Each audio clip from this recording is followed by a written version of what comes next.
నమస్తే, నేను కిషోర్ కుమార్. ఈ వీడియో మీరు మొదటిసారి మన ఛానల్లో చూస్తున్నట్టయితే దయచేసి ఈ ఛానల్ని సబ్స్క్రైబ్ చేయండి. అదేవిధంగా కింద మీకు హైప్ బటన్ కనిపిస్తే దాన్ని ప్రెస్ చేసి మాకు పాయింట్లు ఇవ్వడం కూడా మర్చిపోకండి. మీ ప్రోత్సాహమే మాకు కొండంత బలాన్ని ఇస్తుంది.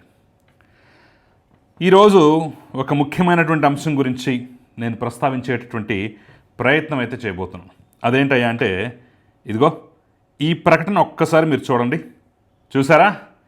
విజయసాయిరెడ్డి ఒక కొత్త రాజకీయ పార్టీ పెట్టబోతున్నాడట. ఏకంగా తిరుమల తిరుపతి దేవస్థానానికి వెళ్ళి అక్కడ స్వామివారిని దర్శించుకొని ఆ దేవుని సమక్షంలోనే మీడియా వాళ్ళకు ఒక చిన్న బయట కూడా ఇచ్చారు. ప్రజాస్వామ్యం కోసం, ప్రజాస్వామ్యాన్ని బతికించడం కోసం, ప్రజల కోసం, దానికోసం, దీనికోసం అని చెప్పేసి రకరకాలుగా కోసాలు ఎక్కువ పెట్టి మరి తన మనసులో మాటని నేను కొత్త రాజకీయ పార్టీ పెట్టబోతున్నానని చెప్పేసి అనౌన్స్ చేశారు. అయితే మీ అందరికీ ఇంకొక విషయం కూడా గుర్తు చేయాలి. కొంచెం వెనక్కి పెడితే, కాస్త వెనక్కి, ఎంత జస్ట్ ఒక సంవత్సరం 7 నెలలు వెనక్కి పెడితే ఇదే విజయసాయిరెడ్డి ఇంకొక ప్రకటన కూడా చేశాడు. అది కూడా నేను ఇక్కడ క్లియర్గా చూపించే ప్రయత్నం చేస్తాను. ఏమంటాడు విజయసాయిరెడ్డి? రాజకీయాలకు గుడ్ బై, నాకు అవకాశం కల్పించినటువంటి ప్రతి ఒక్కళ్ళకి ధన్యవాదాలు, నాకు బాబు మీద కోపం లేదు, పవన్ మీద కోపం లేదు, అందరి మీద నాకు స్నేహం ఉంది తప్ప ఎవరి మీద నాకు కోపం లేదు, వ్యక్తిగత కక్ష లేదు, ఇక రాజకీయాలు విరమించుకుందాం అనుకుంటున్నాను, శుభ్రంగా వెళ్ళి వ్యవసాయం చేసుకుంటూ ఆర్గానిక్ పంటలు పండించుకుంటూ నా శేష జీవితాన్ని అలా అలా సక్రమంగా గడుపుదాం అనుకుంటున్నానని చెప్పేసి సంవత్సరం 7 నెలల క్రితం ప్రకటన చేశారు. అంటే ఈ ప్రకటనకి మధ్య దూరం గ్యాప్ ఎంతయ్యా అంటే జస్ట్ 1 సంవత్సరం 7 నెలలు మాత్రమే. చాలామందికి డౌట్ రావచ్చు, మరి ఈ సంవత్సరం 7 నెలల్లోనే యూటర్న్ ఎందుకు తీసుకున్నాడు? ఈ సంవత్సరం 7 నెలల్లోనే వ్యవసాయం అంతు మొత్తం తేల్చేశాడా? టన్నుల కొద్దీ పంటలు పండించాడా? భారతదేశాన్ని, ముఖ్యంగా ఆంధ్ర రాష్ట్రాన్ని ఆహార కొరత నుంచి బయటపడేశాడా? పాలేకర్ విధానం టైపులో సాయిరెడ్డి విధానం అని చెప్పేసి ఈ జాతికి ఒక కొత్త విధానాన్ని ఇంట్రడ్యూస్ చేసి మళ్ళీ తిరిగి రాజకీయాల్లోకి రాబోతున్నాడని చెప్పేసి రకరకాల ప్రశ్నలు, రకరకాల కామెంట్లు, రకరకాల జోకులైతే పేలుతున్న పరిస్థితి కనిపిస్తోంది. ఈ నేపథ్యంలోనే రాజకీయ పార్టీ ప్రకటన వెనుకున్నటువంటి కారణాలేంటి, ఉద్దేశాలేంటి అనేది ఒక్కసారి డీకోడ్ చేసేటటువంటి ప్రయత్నం అయితే నేను ఈ వీడియోలో చేయబోతాను. కాబట్టి దయచేసి ఎక్కడ స్కిప్ చేయొద్దు, మొత్తం చూడండి. చూసిన తర్వాత మీ అభిప్రాయాన్ని కమెంట్ రూపంలో తెలియజేయడం మాత్రం అస్సలు మర్చిపోకండి. ఇక అసలు మ్యాటర్లోకి వెళ్దాం.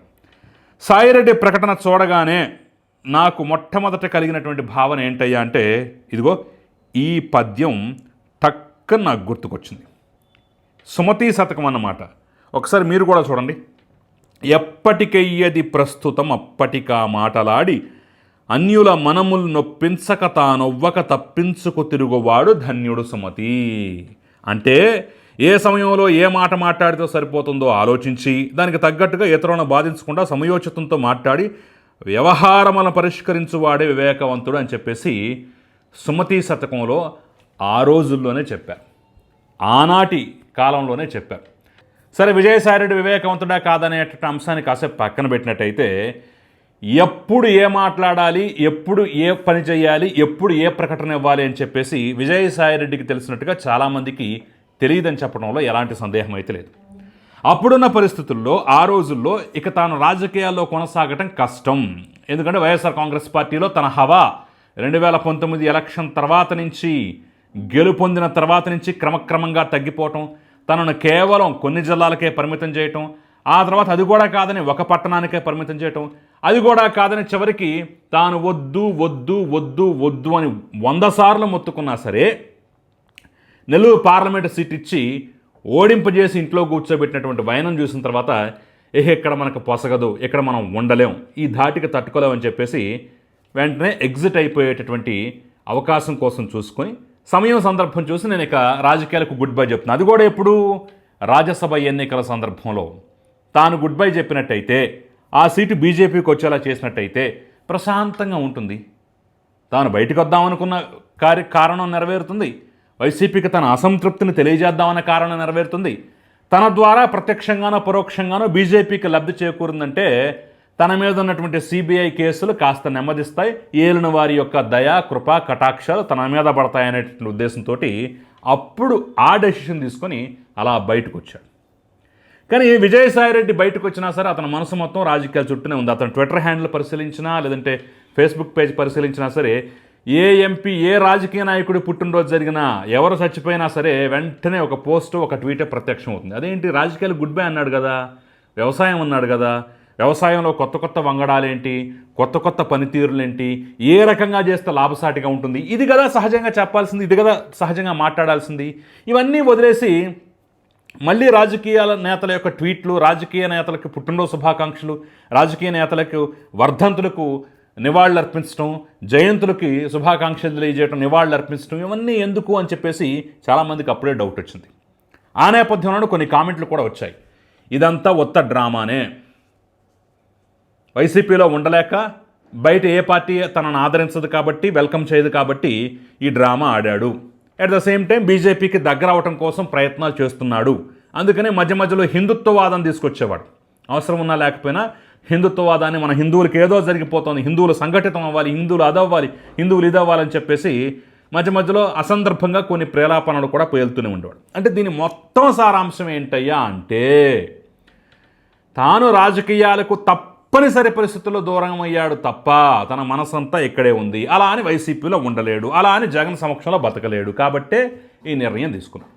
మధ్య మధ్యలో ఒక దమ్కి ఇవ్వడం కోసమో, లేదంటే ఏలిన వారి కృపా కటాక్షల కోసమో, లేదంటే తన మీద ఫోకస్ తగ్గించుకోవడం కోసమో లెక్కర్ స్కామ్ను బయటపెట్టి, బహుశా అక్కడ పొసగని వాళ్ళు పడని వాళ్ళు ఉన్నారేమో, ఇక రాజ్ కసిరెడ్డి బ్యాచ్, మిగతా బ్యాచ్ అంటే తనకి యాంటీ వర్గం ఏదో అక్కడ ఉన్నట్టుంది, వాళ్ళని ఇరికించే ప్రయత్నం చేశాడు. అందులో కూడా కొంతవరకు సక్సెస్ సాధించాడు.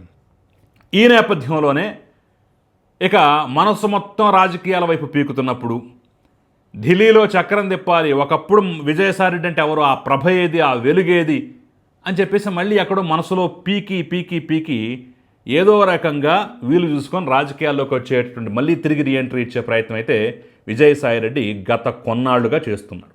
అందుట్లో భాగంగానే నేను టీవీ ఛానల్ పెడతానని చెప్పేసి ప్రకటన చేయటం, ఆల్రెడీ డిజిటల్ మీడియా ఛానల్ ఏర్పాటు కోసం రకరకాల ప్రయత్నాలు చేస్తున్నాడట. ఈ నెలలోనే ఆ డిజిటల్ మీడియా కూడా పట్టాలెక్కే అవకాశం ఉందట. సీనియర్ జర్నలిస్టులు, ఢిల్లీ స్థాయిలో సీనియర్ జర్నలిస్టులుగా ఉన్నటువంటి కొంతమందికి బాధ్యతలు అప్పగించాడట. సో కనీ విని ఎరిగినటువంటి రీతిలో ఒక ఛానల్ కూడా లాంచ్ చేసేటటువంటి ప్రయత్నం చేస్తున్నాడు, తొందరలోనే చూడబోతున్నామని చెప్పేసి అయితే కొంత సమాచారం అయితే అందుతోంది. అంటే తన రాజకీయ రీఎంట్రీకి ఇది పూర్వరంగం అన్నమాట. అంటే తన సమర్థించే సపోర్ట్ చేసేటటువంటి ఛానల్స్. అయితే ఈ ప్రయాణంలో మనకిప్పుడు తాజాగా మళ్ళీ విజయసాయిరెడ్డి రాజకీయాల మీద మనసు పీకి మళ్ళీ నేను వస్తున్నాను అని చెప్పేసి చెప్పిన తర్వాత వైసీపీ నుంచి సహజంగా ఎంతో కొంత ఎదురుదాడి రావాలి. ఎందుకంటే గతంలో వాళ్ళ మీద కూడా కామెంట్లు చేశాడు కాబట్టి. రాలేదు, గుంభనంగా ఉన్నారు. కారణం ఏంటి? సింపుల్, అది మన దొడ్లో పశువే, ఎక్కడ తిన్నా మన దొడ్లోకి వచ్చి చివరికి పాలిస్తుంది తప్ప అది ఎక్కడికి పోయే పరిస్థితి ఉండదు. దానివల్ల, దాని చర్యల వల్ల మనకు లాభం తప్ప, అయితే పాలన దక్కుతే లేదంటే ఎరువన్న దక్కుద్ది, మనకు వచ్చే నష్టం ఏమీ లేదు, మనకు లాభం తప్ప అనేటటువంటి భావనలో వైసీపీ వాళ్ళు ఉన్నారు. కాబట్టి దీని మీద కామెంట్ అయితే ఏం చేయట్లేదు. ఇక విజయసాయిరెడ్డి ప్రయాణం ఒకవేళ రాజకీయాల్లోకి వస్తే ఏ రకంగా కొనసాగుతుంది అనేది, మళ్ళీ రీఎంట్రీ ఇస్తే ఏ రకంగా కొనసాగుతుంది అని చెప్పేసి మనం మాట్లాడుకుంటే, శతకోటి లింగాల్లో బోల్డ్ లింగం అండి. ఎన్నో రాజకీయ పార్టీలు వచ్చాయి, పోతున్నాయి. అందుట్లో ఇది కూడా ఒకటి. పెద్దగా ప్రత్యేకత ఏముంటుందని చెప్పేసి కొంతమంది ఎదురు ప్రశ్నిస్తున్నారు. అదేంటయ్యా అలా మాట్లాడుతున్నారు ఏంటయ్యా అంటే, తెలంగాణలో పార్టీ పెడతానని చెప్పినటువంటి షర్మిల ఏం చేసింది? పార్టీ పెట్టింది, చివరికి మూసేసింది.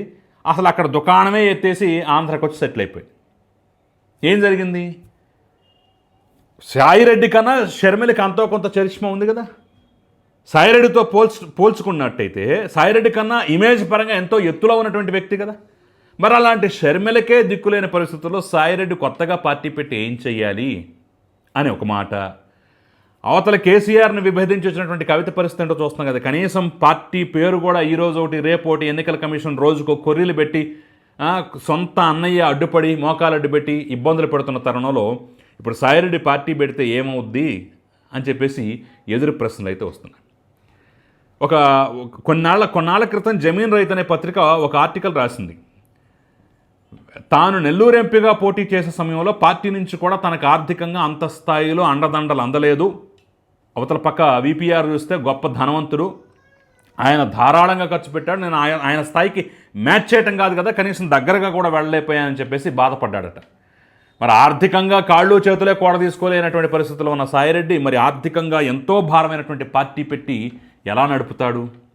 ఇది కదా రావాల్సిన ప్రశ్న, ఇది కదా రావాల్సిన డౌటు. అక్కడే ఆన్సర్ కూడా ఉంది. ఎవరో ఒకళ్ళ పంచన చేరటం, ఏదో ఒక పార్టీకి బీ టీమ్గా పనిచేయటం తప్ప సొంత ఇమేజు, సొంత చరిష్మా, ఆ స్థాయిలో చాణక్యం నడపగలిగినటువంటి సామర్థ్యం లేనటువంటి విజయసాయిరెడ్డి పార్టీ పెట్టి సాధించేదేంటి? కూటమికి వ్యతిరేక శక్తులు మొత్తాన్ని మహా అయితే ఏకం చేయగలడేమో, వాళ్ళకి వ్యతిరేకంగా వీళ్ళందరినీ గుంపుగా చేయగలడేమో, వీళ్ళ ద్వారా కూటమిని చికాకు పెట్టి దాని ద్వారా జగన్మోహన్ రెడ్డికి లబ్ధేమని చేకూర్చగలడేమో తప్ప సొంతగా విజయసాయిరెడ్డి తనంతట తానుగా పోటీ చేసి ఎదిగేటటువంటి పరిస్థితి, గెలిచేటటువంటి పరిస్థితి ఉందా? ఆ పరిస్థితే ఉంటే వద్దు మొర్రో అని చెప్పేసి మొన్న 2024లో ఎంపీ టికెట్ ఇస్తే ఎందుకు మొత్తుకుంటాడు? కేవలం రాజ్యసభకు మాత్రం ఎందుకు పరిమితం అవుతాడు? అర్థం చేసుకోవాల్సిన అంశం ఏంటంటే, కూటమి వ్యతిరేక శక్తులు మొత్తం ఏకమవుతున్నటువంటి తరుణంలో జగన్మోహన్ రెడ్డికి అనుకూల శక్తులు మొత్తం న్యూట్రల్ ముసుగులు ఏకమవుతున్నటువంటి తరుణంలో వాళ్లకు తోడు విజయసాయిరెడ్డి కూడా చెయ్యి కలపబోతున్నాడు. వాళ్లకు తోడు విజయసాయిరెడ్డి కూడా తన వంతు పాత్ర పోషించబోతున్నాడు. వాళ్లకు తోడు విజయసాయిరెడ్డి కూడా అందుట్లో తాను కూడా ఒక పిరికెడు పంచుకోబోతున్నాడు. ఇంతకు మించి అయితే మరొక అభిప్రాయం, మరొక విశ్లేషణ అవసరమే లేదు. సో మహామహులు పార్టీలు పెట్టి ఏమైంది?